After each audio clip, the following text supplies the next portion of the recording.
Hi, my name is Reta Mellberg, and I'm from San Jose, California.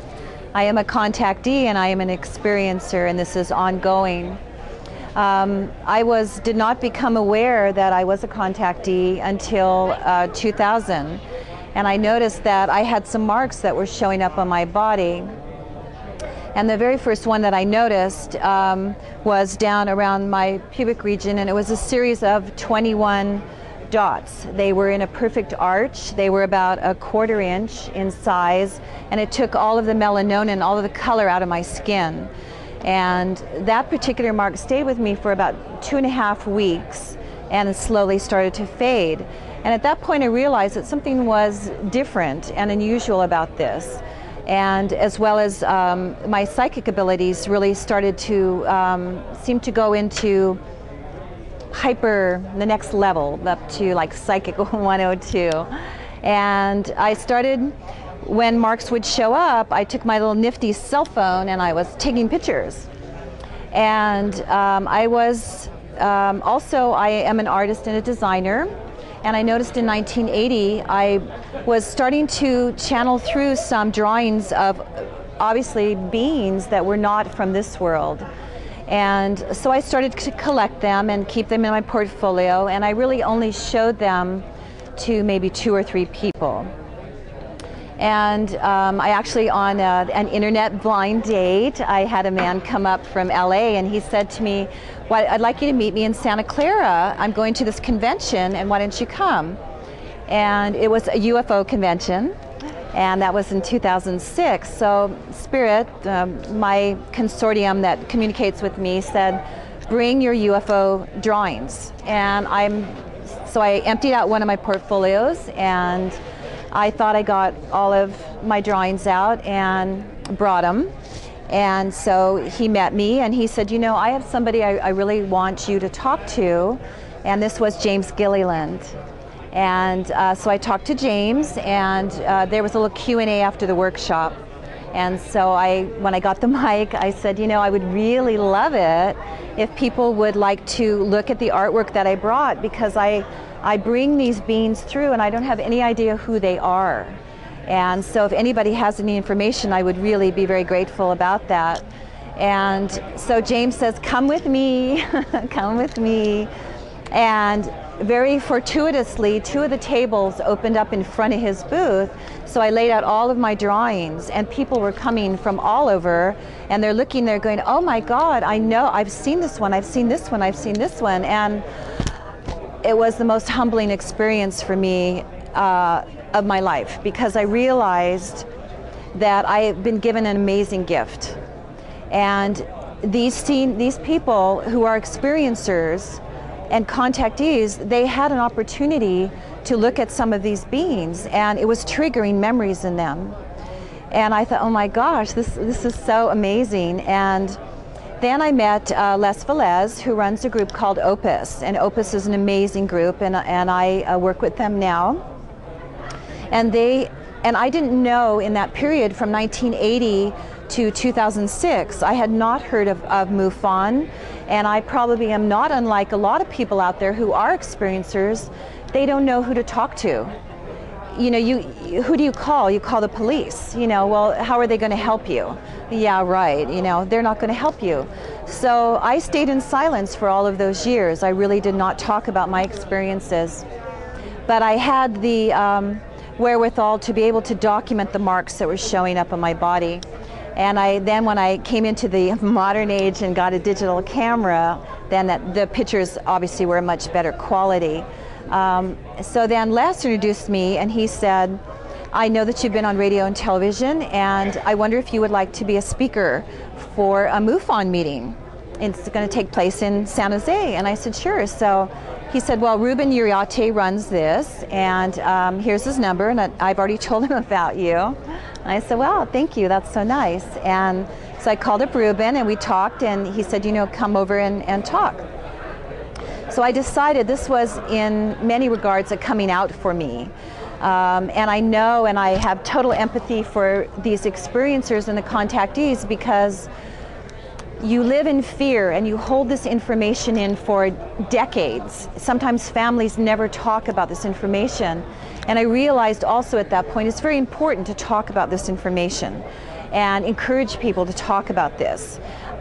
So my theme song, if you will, is I really want to bring the paranormal out of the dark ages and into the light. And so I say, keep talking. And this is what I'm doing, and this is a coming out for me, and I'm very proud to represent a lot of the ETs. I channel, I have a booth here today, and I have brought through over a period of probably the last 2.5 years, many images of our Galactian family. And I will not promote the fear. I will not promote that they are bad and evil and they are here to hurt us. Yes, there are some that do that, and I have had contact with them. And I was almost killed. So that's another topic. But I really want to be a contributor to create, if you will, a visual guide to ETs. So I have taken and continued the work of a wonderful man who decided to create a visual guide of ETs. His name is David Chase. So David, if you see this, I'm very grateful to you. And I'm inspired, and I have brought these images to share with people here today. I channel, and as a psychic person, I wanted to not bring in the dark. And so I said, you know, I'm going to set my parameters. I'm going to set my psychic parameters around me. I'm going to set my criteria.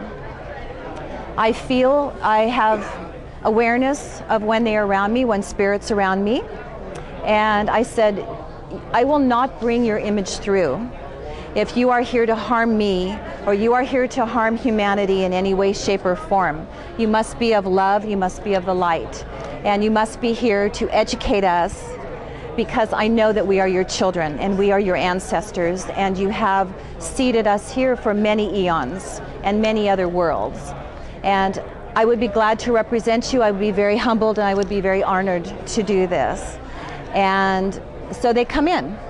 So it's almost like, if I was to explain it to people, it feels like if you were in the front row of the symphony or the opera, and you are aware that all these people are behind you, but your world and your focus is on the stage and what's ahead of you. But you can feel the presence and, if you will, the eyes upon you of all these people sitting, you know, in all the seats behind you and the balcony and all around you.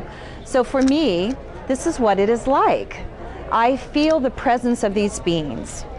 And sometimes they're like on my shoulder going, are you going to bring my portrait through? And some days I just close shop. And I said, you know, I don't have the energy today. I'm drained. I can't do it today.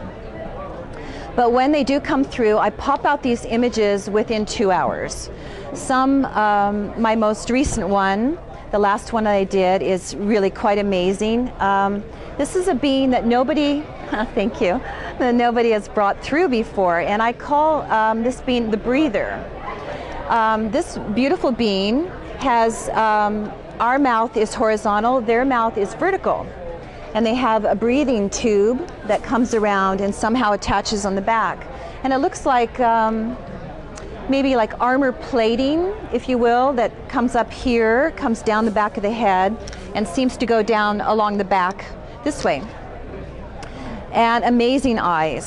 And somebody, actually, one of the people coming by at the last show that I debuted my work, said to me, do you know, Rita, the eyes of some of these beings look like you're looking through them as if they're a facade.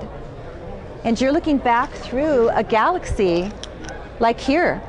You know, when I do the eyes, they have imagery like this in them. And I realized maybe they're showing me in their own way. They're showing me their worlds. And I thought, that's amazing. And I had never made that observation. When I do channel, it is pure. I do not put any of my mental abilities in it or my ego. Nothing comes in it. It's pure. And they come in, and sometimes they work through my hand, and my hand moves, and these images are here. But what's changed over the years is I used to be very clairaudient or clairvoyant, which means you can see in the mind's eye. When I was attacked by the dark ones, they put a very terrible pain into my third eye, and it has taken away my clairvoyance. But it's as if Spirit in some way said, you know, this is an obstacle and we can overcome this. And I now see in a different way. It is more of a tactile way, if you will. And I don't know if you know about embossing. Sometimes you see it with letterhead or some business cards. There is a raised image that shows up on the top of the surface. So now my art, what's happened is when I'm going to bring somebody through, I lay my hand on my paper, my drawing pad, and I can feel the image I can feel it literally, like I'm feeling somebody's face. So I want to say to everybody, it is very important. Your experiences matter. And I know that there is fear, and I do not want you to participate in the fear and buy into it. It takes a lot of courage to come forward and do this, and I'm sorry there's emotion with this. I just got hauled through the court and ridiculed in a witch hunt because I'm associated with the paranormal. I will be talking about this in this coming spring at East West Books, the modern day witch hunt for the paranormal. And you know what? If I can do it, you can do it. And I want you to bring the paranormal out of the dark ages and into the light. Namaste.